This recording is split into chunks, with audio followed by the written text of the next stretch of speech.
할렐루야, 아멘. 오늘 이 밤에도 이 자리에 나오고 또한 온라인으로 함께 하시는 우리 충신의 모든 성도님들에게 하나님의 크신 은혜가 있기를 주의 이름으로 축원합니다. 오늘 본문 말씀은 욥기 1장 6절에서 12절까지의 말씀으로 까닭 없는 신앙이라고 하는 제목으로 말씀을 준비하였습니다. 오늘 설교는 한 설교를 들으면서 우리의 신앙의 모습이 어떠하면 좋을까라고 하는 고민하에 오늘 본문 말씀을 선택하였고, 또한 까닭 없는 신앙이라고 하는 말씀의 제목으로 정해보았습니다. 바라기는 우리 삶의 신앙의 모습이 하나님을 순수하게 바라는 정말 까닭 없는 신앙, 이 순수한 신앙의 모습이 되어줄 수 있기를 주의 이름으로 축원합니다. 성경에서 가장 먼저 쓰인 책을 욥기라고 말합니다. 우리는 이 욥기를 여러 번 보았지만 오늘 이 욥기라고 하는 이 책을 볼 때 정말 욥기라고 하는 책의 특징을 한 가지 뽑자면, 욥이라고 하는 사람을 설명할 때 어떠한 수식어로도 욥을 설명하고 있지 않다라고 하는 것에 우리는 이 욥기를 주목해야 합니다. 보통 성경에서 욥을 소개할 때 혹은 성경의 인물들을 소개할 때는 누구의 자손 혹은 어느 왕의 때에 누구였다, 어떤 가족 안에서의 관계로 이 사람을 설명하기 마련입니다. 성경의 가장 첫 책인 창세기도 하나님께서 아담과 하와를 만들었다라고 하는 창조주와 피조물의 관계로서 아담과 하와를 제시하였습니다. 근데 그 이전에 이 욥기라고 하는 책은 욥을 하나님께 설명하실 때 욥은 그 어떠한 문구로도 욥을 설명하고 있지 않습니다. 그냥 우스 땅에 사는 욥이다라고 말하고 있습니다. 욥기 1장 1절에는 우스 땅에 욥이라 불리는 사람이 있다라고 말합니다. 하나님께 첫사람 아브라함을 부르실 때에도 데라의 아들 아브라함을 불렀다라고 하는데, 욥은 그 무엇도 욥을 설명하고 있지 않습니다. 성경의 첫 책이라 불리는 이 욥기, 이 욥기라고 하는 이 책을 볼 때에 이런 부분에서 욥기는 저와 여러분들에게 굉장히 매력적인 책입니다. 하나님은 처음 이 성경을 적으실 때에 욥이라고 하는 이 한 사람의 오롯이 집중하시길 원하셨습니다. 이 한 사람을 그 무엇으로도 설명하지 않고 딱 이 한 사람 욥을 인생 가운데 우리들에게 보여주고 있습니다.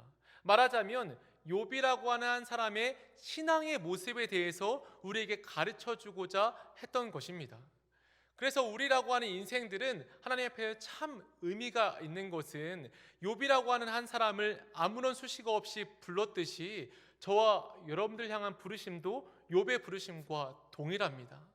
욥을 부르셨듯이 여러분은 한 명 한 명, 이 한 명의 정말 고귀한 인생들을 하나님께서 불러주셨습니다. 욥의 인생이 하나님 앞에서의 어떤 가치가 있는 삶을 살았듯이 여러분의 인생도 하나님 앞에서 가치로운 이 삶임을 기억하실 수 있기를 주의 이름으로 축원합니다. 하나님이 여러분들을 부르실 때 정말 이 한 사람 인생을 부르시며 우리를 불러주셨어요. 근데 여러분, 오늘 이 욥을 설명해 주는 단 한 분이 계십니다. 그 한 분이 누구시죠? 바로 하나님이십니다. 하나님은 욥에 대해서 욥이 이런 자였다라고 설명하세요. 오늘 본문 앞절에 1절에 보면 욥은 온전하고 정직하여 하나님을 경외하며 악에서 떠난 자였다라고 말합니다. 또한 오늘 본문 8절에서도 이렇게 말하죠. 그와 같이 온전하고 정직하여 하나님을 경외하며 악에서 떠난 자는 세상에 없느니라. 아멘. 하나님께서 욥을 설명하는 것은 온전하고 정직하며 하나님을 경외하는 자였다라고 말합니다. 이것을 원어의 의미에서 성경에 쓰였던 쓰였던 용도와 이런 용례를 살펴보았을 때 온전하다라고 하는 것은 하나님 앞에서 흠이 없다, 사람 앞에서 흠이 없다라고 하는 뜻입니다. 다시, 사람 앞에서 흠이 없다라고 하는 뜻이고, 정직하다라고 하는 것은 하나님 앞에서 항상 정직한 삶을 살았다라고 하는 것이며, 하나님을 경외하는 자였다라고 하는 것은 하나님을 항상 예배하는 자였다라고 하는 것을 의미합니다. 말하자면 사람 앞에서 온전했고 사람과의 관계에서 온전한 삶을 살았고 하나님 앞에서 정직한 삶을 살았으며, 그로 인하여서 그는 항상 예배하는 삶을 살았다라고 말합니다. 욥을 그 무엇도 설명해 주지 않아요. 욥의 어떤 출신이나 욥의 어떤 모습들이나 욥을 어떠한 것도 설명해 주고 있지 않지만 욥을 설명해 주는 분은 오직 한 분 하나님이었습니다. 한 책을 읽으면서 하나님의 장식장이라고 하는 부분을 본 적이 있어요. 하나님의 이런 천상에는 하나님의 장식장이 있는데 그 장식장에는 정말 인생을 잘 살아낸 사람들의 삶의 모습들이 어떤 트로피와 같이 걸려 있다라고 하는 것입니다. 하나님께서 인생들 가운데서 정말 잘 살아낸 인생들을 하나님께서 자랑스러워하시고 마치 트로피를 장식장에 놓듯이 우리 그 한 사람 한 사람 인생들을 트로피와 같이 놓는다라고 하는 부분을 본 적이 있어요. 그 부분을 보면서 저도 그 마음에 어떤 흡족한 어떤 사모함이 들었습니다. 나도 그런 인생이 되었으면 좋겠다라고 하는 생각을 가졌습니다. 사랑하는 충신의 성도 여러분을 축복합니다. 여러분의 인생이 하나님 앞에서 훗날에 너는 정말 내 앞에서 정말 온전하고 정직하게 살아가며 사람 앞에서 온전하고 하나님 앞에 정직하며 하나님을 경외하는 예배자의 삶을 매일마다 살았구나라고 하는 그러한 축복의 말씀을 들으실 수 있기를 주의 이름으로 축원합니다. 이 땅 가운데 사람의 평가는 유한합니다. 변하기 마련입니다. 우리가 사람 앞에서 아무리 잘 보인다 한들 하나님 앞에서 그것이 잘못된 일이라면 무조건 잘못된 일입니다. 우리가 너무 앞에 있는 것만을 바라보면 멀리 있는 것들을 바라보지 못한다라고 해요. 여러분, 우리 눈에 이 눈이 나빠지게 되어지는 경로를 한번 살펴본 적 있으십니까? 우리 여러분들이 지금 보아도 안경을 쓰신 분들이 참 많지만 안경을 쓰게 되어질 때 이 안경을 쓰게 되어지는 것은 너무 가까운 것들을 많이 보았기 때문이라고 해요.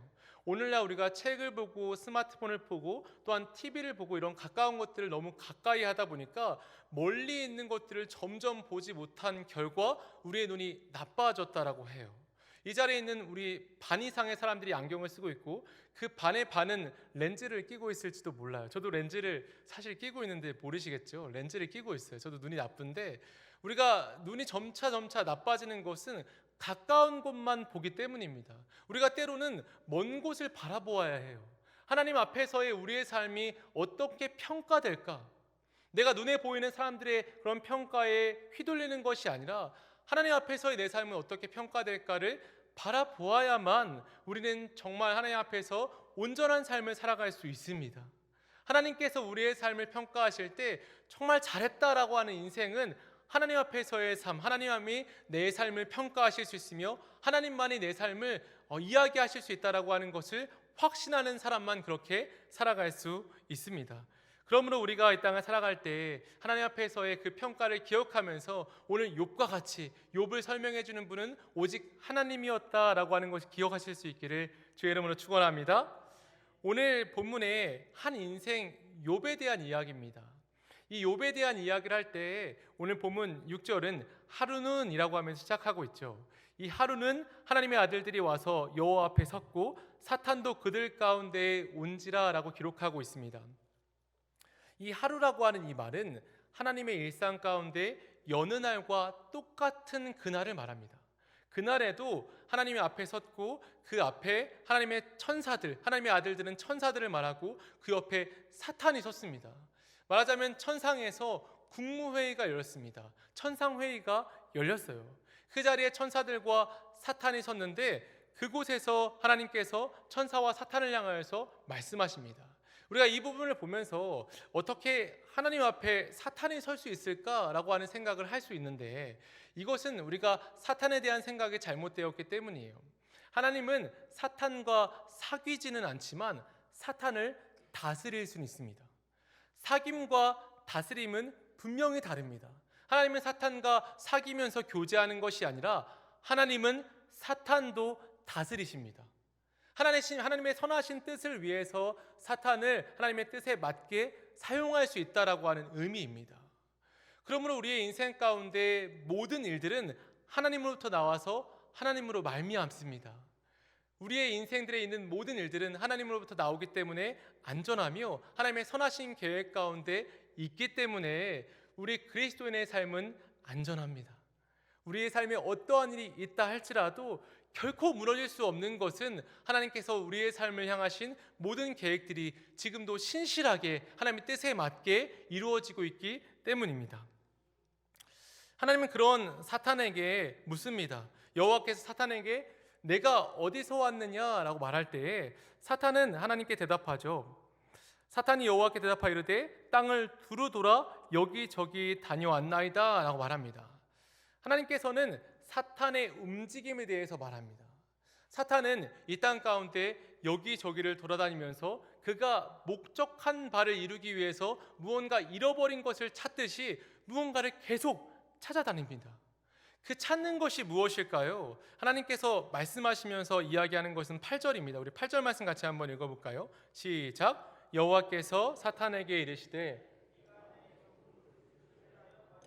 그와 같이 온전하고 정직하여 하나님을 경외하며 악에서 떠난 자는 세상에 없느니라. 아멘. 하나님께서 이 사탄에게 말하는 거예요. 너 이 땅을 두루 돌아다닐 때 내 종 욥을 보았느냐? 라고 말합니다. 사탄이 이 땅 가운데 찾는 자가 있습니다. 사탄이 찾는 자는 이 땅 가운데 온전하고 정직하며 여호와를 경외하며 하나님을 잘 믿는 신앙인들이 있는지 없는지를 찾아봅니다. 하나님은 이 사탄의 움직임 또한 알고 사탄의 움직임을 다 알고 말하는 거예요. 너 오늘도 이 땅을 두루두루 돌아다니면서 하나님을 잘 믿는, 나를 잘 믿는 자를 찾아보았지. 그때 너 분명 욥을 보았을 거야. 그 욥은 내 종이야 라고 소개하고 있어요. 오늘 욥을 소개할 때 욥이 내 종이라고 말하는 이 부분은 하나님께서 어떤 자신의 종들, 어떤 족장들이나 예언자들이나 특별히 이 모세를 향했던 이 호칭이 내 종이었습니다. 모세에게 40회 이상 모세를 부를 때에 내 종 모세다라고 말했어요. 그래서 이 사탄에게 하나님은 이렇게 말하는 거예요. 너 이 땅을 두루 돌아다닐 때 욥과 같이 정말 온전하고 정직한 자, 이 세상 가운데 나를 그렇게 경외하며 나를 예배하는 자를 찾지 못했을 거야. 욥처럼 정말 뛰어난 신자를 보지 못했을 거야. 너 그 욥을 보았지? 라고 하나님께서는 이 사탄에게 욥을 자랑하고 있습니다. 오늘 본문 속에서는 하나님이 욥을 얼마나 자랑했는지, 욥을 얼마나 자랑스럽게 여겼는지를 우리에게 보여주고 있어요. 근데 그러한 하나님의 자랑 앞에 사탄은 회심의 일격처럼 하나님에게 반문합니다. 그 반문은 바로 9절이죠. 우리 9절 말씀 같이 한번 읽어볼까요? 시작. 사탄이 여호와께 대답하여 이르되 욥이 어찌 까닭없이 하나님을 경외하리이까. 아멘. 사탄이 하나님을 향하여서 말하는 것이에요. 욥이 어찌 까닭없이 하나님을 믿겠습니까? 라고 하나님께 정말 반문하듯, 이런 변증하듯 하나님께 정말 자신이 하고 싶은 말을 하고 있습니다. 이 까닭이라고 하는 흰남이라고 하는 이 히브리어는 어떤 값을 내는 것, 돈을 내는 것, 대가를 내는 것을 말합니다. 이 욥이 어떻게 하나님께서 그에게 대가를 주시지 않았는데 하나님을 믿을 수 있겠습니까? 라고 반문하고 있습니다. 그러면서 이 사탄이 하나님을 향하여서 한 번 더 요청해요. 11절에 보면 이제 주의 손을 펴서 그의 모든 소유물을 치소서. 그리하시면 틀림없이 주를 향하여 욕하지 않겠나이까? 라고 말합니다. 사탄이 말하는 욥이 경건한 까닭은 욥이 지금 번영을 누리고 있기 때문이라 라고 말해요. 크리스토퍼 애쉬라고 하는 신학자가 사탄은 마치 이렇게 말하는 것과 같다라고 주석하는 이런 주석서가 있습니다. 맞습니다. 욥은 경건합니다. 그 점은 저도 부정하지 못합니다. 제가 보니 욥은 매주일 꼬박꼬박 교회를 출석하고 교회 기도 모임에도 참석하며 하나님을 섬기는 일에 적극적입니다. 욥의 경건에는 반박의 여지가 없습니다. 하지만 욥이 왜 경건하겠습니까? 하나님께서 욥에게 불을 주시니까 욥이 경건한 거 아닙니까? 라고 말하는 것과 같다는 거예요. 욥이 지금 경건한 이유가 분명히 있다. 그러므로 사탄에게는 확신이 있는 거예요. 그의 소유물을 지금 치면 그는 틀림없이 주를 배신할 것입니다. 라고 하는 사탄의 강력한 확신이 있습니다. 사탄은 말하는 거예요. 욥의 신앙의 진정성을 확인할 방법은 딱 한 가지다. 그가 가지고 있는 번영을 벗겨내듯, 옷을 벗겨내듯 벗겨내면 그가 가지고 있는 번영들이 다 사라지고 난다면 그는 하나님을 떠날 수밖에 없을 것이다 라고 하는 사탄의 확신이 오늘 본문에 담겨 있습니다. 그런데 여러분, 이 주장을 반대로 생각해도 맞아요. 데이비드 클라인즈라고 하는 신학자는 사탄의 주장이 이와 반대가 돼도 맞다라고 말해요. 이렇게 말하죠. 만일 가난한 사람이 경건할 경우는 그 사람의 경건이 그가 겪는 가난의 결과가 아닌지 확실하게 확인하려면 그를 부자로 만들어 보는 수밖에 없다라고 말하는 것과 같다. 부자가 가난하게 되든 가난한 자가 부하게 되든 어떤 부나 가난함으로 인해서 하나님을 섬기고 있다면 그것을 없애버리면 그는 하나님을 떠날 수밖에 없다라고 하는 사탄의 확신이 담겨 있습니다. 사랑하는 충신성도 여러분, 오늘 이 욥기를 통해서 저와 여러분들에게 말씀하시는 것은 분명합니다. 하나님께서는 우리의 신앙의 동기를 보고자 하시는 분이라고 하는 사실입니다. 하나님께서 우리의 마음의 중심을 보시기도 하지만 하나님께서는 우리의 신앙의 중심을 보고자 하십니다. 여러분의 신앙의 중심에는 무엇이 있습니까? 말하자면 여러분의 교회를 오는 이유가 무엇입니까? 이 자리에 앉아서 예배를 드리는 이유가 무엇입니까? 우리의 신앙에 까닭이 있지는 않으십니까? 이렇게 하는 이 질문이 오늘 본문에서 저와 여러분들에게 모두에게 적용되는 질문입니다. 여러분, 성경에서 이러한 이 까닭을 묻는 본문은 굉장히 많아요. 창세기 22장에 아브라함을 시험하셨던 하나님의 중심을 한번 살펴보실 수 있길 바랍니다. 하나님께서 이 아브라함을 시험하실 때에 아브라함에게 요청했던 건 무엇이죠? 너의 독자 이삭을 나에게 바쳐라라고 하는 부분이었습니다. 이러한 이 창세기 22장에 이 아브라함이 이삭을 바치는 이 본문에도 분명 오늘 본문 말씀과 같은 사탄의 고발이 있었을 거예요. 사탄이 하나님께 이렇게 말하지 않았겠습니까? 하나님, 만약에 100살에 나에게 자녀를 주었으면 나라도 하나님을 믿을 거예요. 만약 100살에 자녀를 낳는다면 그 누구라도 하나님의 역사하심을 깨닫지 않겠습니까? 만약 지금 아브라함의 자녀 100살에 얻은 그 자녀를 하나님께 드리라고 한다면 아브라함은 분명 하나님을 저주하며 떠날 것입니다 라고 하는 그러한 고발이 있었을 것이라 생각이 들어요. 그때 하나님은 아브라함을 또한 사탄에게 이렇게 말했겠죠. 아니야, 아브라함은 나를 경외하는 자야. 그는 결코 나를 떠나지 않을 거야 라고 하는 말에 사탄은 아브라함을 향한 시험을 했고, 시험의 결과 아브라함은 어떻게 했죠? 담대하게 행동했습니다. 하나님께서 이 이삭을 데려간다 할지라도 그를 부활시킬 것이다 라고 하는 정말 강력한 확신을 가지고 이삭을 죽이려고 하는 그 순간 하나님께서 아브라함아 아브라함아 라고 하면서 그의 손을 붙잡았죠. 하나님께서는 이 아브라함의 믿음을 보시고 창세기 22장 12절에 이렇게 말했어요. 내가 내 아들 내 독자까지도 내게 아끼지 아니하였으니 내가 이제야 내가 하나님을 경외하는 줄을 아노라. 아멘. 하나님께서는 아브라함에게 또한 오늘 이 욥에게 까닭 없는 신앙을 보시길 원하셨습니다. 정말 너의 신앙이 순수한 신앙인가? 너의 신앙에 어떤 세속적인 기준, 세상의 기준이 너의 신앙에 들어와 있지는 않은가? 교회에 오는 목적이 어떤 세속적인 신앙을 통해서 교회에 오고 있지는 않은가라고 하는 그런 순수한 신앙의 동기를 묻고 있습니다. 사랑하는 충신성도 여러분, 여러분들의 신앙의 순수한 동기는 무엇입니까? 정말 하나님만을 사랑하고자 하는 그런 마음으로 이곳에 오셨습니까? 할렐루야! 정말 그 신앙의 동기가 저와 여러분들에게 있으십니까? 오늘 이 예배 시간에 그것을 한번 우리 스스로에게 물어보실 수 있길 바랍니다. 오늘 이 말씀을 묵상해 보면서 이 까닭 없다라고 하는 것에 대해서 많이 묵상해 보았습니다. 까닭 없음이라고 하는 것을 묵상해 볼 때 선한 사마리아 여인이 생각이 났어요. 여러분, 선한 사마리아 여인의 어떤 우리가 선행에 대해서 기억하죠. 그 여인이 어느 길을 가다가 강도 맞은 사람을 만났습니다. 그 강도 맞은 사람을 치료해주고 그를 싸매어 주었어요. 거기까지는 뭐 그럴 수 있겠다 싶어요. 근데 그를 데리고 주막에 데려다 주며 그 주막 주인에게 그를 돌보아 달라고 하고 그는 잠시 떠나지만 그 주인에게 이렇게 말했어요. 만약 이 사람을 돌보다가 돈이 더 들면 내가 돌아와서 돈을 더 주겠습니다라고 말했습니다. 선한 사마리아 여인의 이 행동의 까닭은 무엇이었을까요?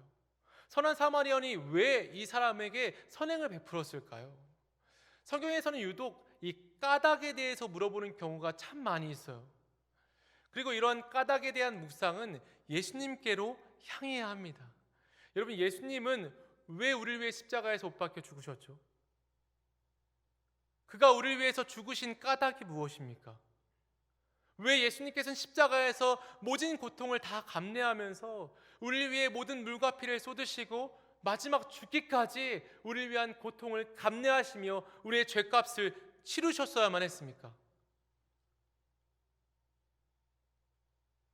그 누구도 대답할 수 없습니다. 왜냐하면 그 까닭은 딱 한 가지이기 때문이에요. 저 여러분들을 너무나도 사랑했기 때문인 줄 믿으실 수 있길 주의 이름으로 축원합니다. 하나님께서 저 여러분들 너무 사랑하신 그 한 가지 까닭 때문에 예수님께서는 십자가에서 못 박히시고 우리를 위해 죽으셨습니다. 이 까닭 없음이라고 하는 주제는 예수님께로 종결되어지는 주제입니다. 사랑하는 충신의 성도 여러분, 우리가 이 땅을 살아가면서 신앙생활을 하며 하나님께서는 우리의 신앙생활에 까닭을 궁금해하십니다. 신앙의 연수가 점점 지나면 지날수록 이 교회에 오는 것이 습관적이진 않는가? 내가 교회에 와서 습관적으로 예배를 드리며 기대하는 마음이 없이 예배를 드리고, 또한 말씀을 들을 때에 그냥 자연스럽게 그냥 또 한 번의 말씀으로 이 말씀을 듣고 마지막 예배인 것처럼 드리지 않고 있지는 않은가를 물어보고 있어요. 우리가 교회를 올 때 다른 목적으로 우리가 신앙을 하면서 신앙을 하고 났더니 어떤 경제적인 번영이 와서 신앙을 하나, 혹은 신앙을 하고 났더니 어떤 내 마음속에 결핍되어지는 것이 채워져서 신앙을 하는지, 교회에 와서 그냥 사람 만나는 것이 좋아서 교회에 오는지, 혹은 교회에 와서 하나님이 아닌 다른 것들을 바라보는 마음이 있지는 않은지를 우리는 살펴보아야 합니다. 저는 오늘 이 설교를 준비하면서 사실 제가 이번 해에 이르러서 참 많이 묵상했던 주제가 바로 이 까닭에 대한 주제입니다. 내가 이 목사라고 하는 직분을 감당하고 지금 여러분들에게 말씀을 선포하며 이 자리에 서 있을 때 내가 이 직분을 감당하고 있는 이유가 무엇일까라고 하는 것을 많이 생각해 보았습니다.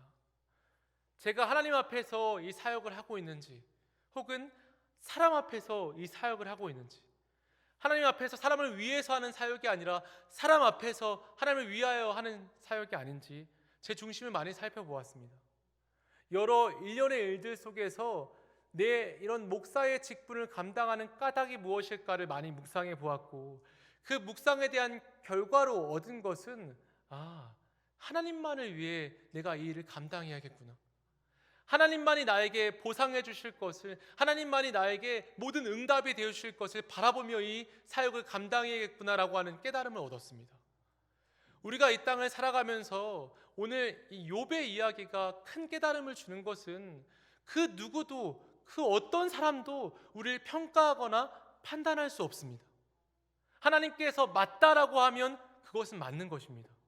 하나님께서 여러분들의 인생이 참 잘 살았다라고 하면 그 평가는 그 사람도 어떤 그 누구도 그 평가를 바꿀 수 없습니다. 여러분, 이 확신을 가질 수 있기를 주의 이름으로 축원합니다. 우리가 이 땅을 살아가면서 하나님께서 우리에게 우리의 삶을 평가하시고, 하나님께서 우리의 삶에 대해서 모든 것은 하나님께서 판단하시는 것이기 때문에 우리는 분명히 하나님 앞에서 우리의 삶을 살아가야 합니다. 그래서 하나님께서는 이 땅을 살아가는 신자들에게 때로는 환난을 주시기도 합니다. 우리의 신앙이 어떤 까닭들로 오염되었을 때, 우리의 신앙의 동기가 오염되어지고 우리가 지고하게 하나님을 믿지 않고 있을 때 하나님께서 우리의 삶에 환난과 역경을 허용하셔서 우리가 결국 우리의 신앙의 순수함을 다시 되찾게 합니다. 여러분, 오늘 욥기 또한 욥기의 전반에 걸친 이 이야기 속에서 욥이 정말 이유 없는 환난을 맞을 때에 욥이 마지막에는 주의 얼굴을 보았습니다 라고 하는 욥의 어떤 신앙의 절정, 정말 순수한 수정과도 같은, 정말 어떠한 동기나 다른 신앙의 동기가 없이 정말 순수한 신앙으로 그의 신앙이 완전히 변화되었습니다. 그래서 한 신학자가 요하네스 크리소스토무스라고 하는 신학자는 요한복음 11장 3절에 사랑하시는 자가 병들었나이다 라고 하는 말씀을 언급하면서 이렇게 글을 썼습니다. 하나님을 기쁘시게 하는 자들 가운데 누구라도 끔찍하게 고난당하는 모습을 볼 때 많은 사람이 불쾌해합니다. 그러나 의인이 고난을 견디는 것이 하나님께 특히 소중한 자들의 몫이라는 것을 알지 못하기 때문일 것입니다. 의인이 고난을 견디는 것이 하나님께 특히 소중한 자들의 몫이라는 것을 알지 못하기 때문일 것입니다. 여러분, 의인들에게는 고난이 있기 마련입니다.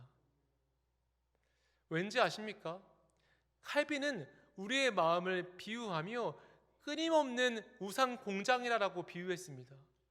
우리의 마음은 끊임없이 우상들을 찾아가고 또 하나의 까닭을 만들고 또 하나의 까닭을 찾아갑니다. 여러분과 저의 신앙은 정말 순수해지기가 참 어렵습니다. 그래서 우리의 신앙이 순수해지게 하기 위해서 하나님께서는 끊임없이 환난을 허용하시고 환난 속에서 우리는 끊임없이 하나님을 선택하고 또 선택하며 하나님께 돌아오는 그러한 신앙의 연단과도 같은 신앙의 연수가 우리의 신앙의 모습입니다.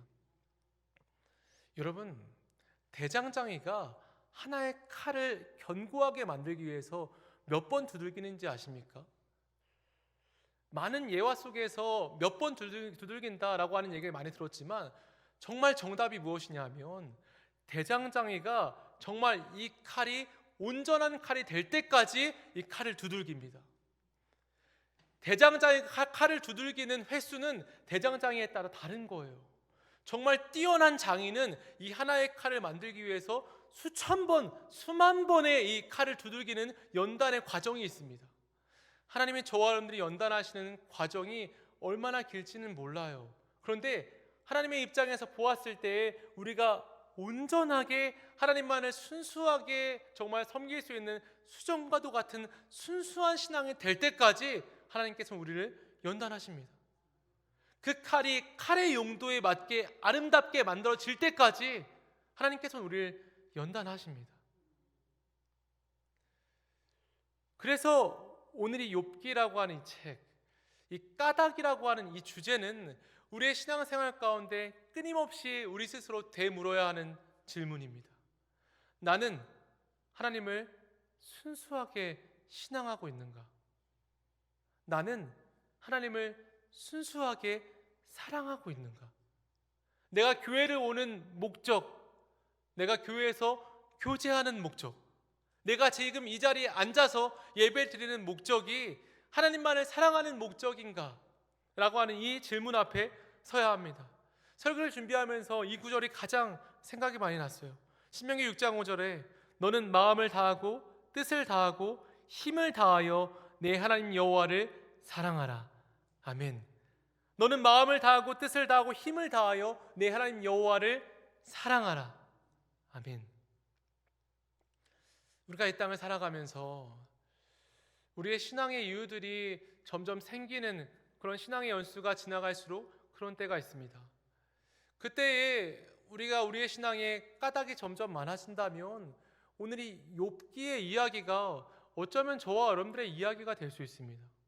우리의 마음에 우상이 생기고 우리가 신앙을 하는 까닭이 점점 생겨서 하나님만을 사랑하는 것이 아니라 사람을 바라보고 어떤 다른 목적으로 교회에 오기 시작한다면 우리의 삶에 환난은 찾아오고 우리는 그 환난 속에서 다시금 하나님을 선택하는 그런 모습들이 있을 수밖에 없어요. 왜냐하면 하나님은 그가 사랑하시는 자들이 자신만을 바라보며 자신만을 사랑하며 정말 지고한 사랑의 관계로 이 땅을 살아가길 원하시고 있기 때문입니다. 사랑하는 충신의 성도 여러분, 우리가 이 땅을 살아갈 때 우리의 신앙이 순수해질 수 있기를 주의 이름으로 축원합니다. 이 땅을 살아갈 때 다른 까닭이 우리의 신앙의 모습에 있는 것이 아니라 정말 주님을 사랑합니다. 정말 내 마음 다하여서 주님만 사랑합니다. 저 또한 목사로 살아가고 목사의 사명을 감당할 때 정말 주님만 사랑합니다라고 고백하면서 하나님과 정말 매일 정말 꿈 같은 데이트를 하듯이 그렇게 목사의 사명을 감당하고 싶습니다. 어떤 어려움들이 있거나 어떤 기준들이 흔들릴 때 하나님만을 선택하고 하나님만을 사랑하며 주님을 사랑하는 것으로 설교하고 주님을 사랑하는 것으로 성도님들을 섬기고 이러한 주님만 사랑하는 그 사랑의 관계 속에서 우리가 모든 것을 한다면 우리의 훗날 우리가 하나님 앞에 갔을 때 누구야 너는 정말 온전하고 정직하고 나를 경외하며 살았구나. 내가 너의 삶을 이 하늘에서도 자랑하며 살았다라는 그 정말 이 자랑스러운 말을 들을 수 있지 않겠습니까? 우리의 삶이 그러한 삶이 되어질 수 있기를 주의 이름으로 축원합니다. 우리 모두가 이 땅이 정말 꿈과 같이 소풍과도 같은 삶이라고 말하잖아요.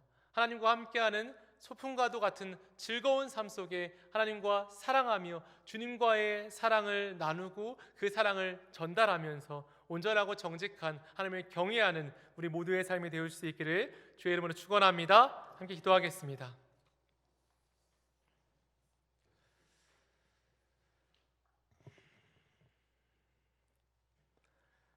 살아계신 아버지, 우리가 이 땅을 살아갈 때 오늘 욥이 까닭 없는 이 신앙의 고난과 연단을 받을 때에 욥은 분명 까닭이 있을 것이다라고 하는 사탄의 이 확신 가운데 있었습니다. 지금 우리가 이 땅을 살아갈 때에는 참 이런 이 사탄의 고소와 사탄의 고발이 있을 터인데, 우리가 이 땅을 살아갈 때 정말 주님만을 사랑하여서 저자는 정말 주님을 사랑하고 정말 온전하고 정직한 삶을 살았다라고 하는 우리 모든 인생에 되어질 수 있도록 주님 역사하여 주시옵소서. 우리 인생에 어떤 신앙에 다른 까닭들이 생길 때에 우리가 이러한 까닭들을 다 제거하고 오직 주님이 주시는 그 하나님을 사랑하는 마음과 순수한 신앙의 열정만이 우리의 삶 가운데 있어서 주님을 사랑하는 그 마음으로 매일 살아갈 때에 정말 소풍과도 같고 기쁨이 넘치는 우리의 삶을 살아갈 수 있도록 주여 우리의 삶 가운데 역사하여 주시옵소서. 오늘 말씀 가운데 말씀 허락해 주시고 우리가 그 말씀 가운데 다시 한번 순수한 신앙을 되돌아보게 하신 하나님의 은혜에 감사드리며 예수 그리스도의 이름으로 감사하며 기도드립니다. 아멘.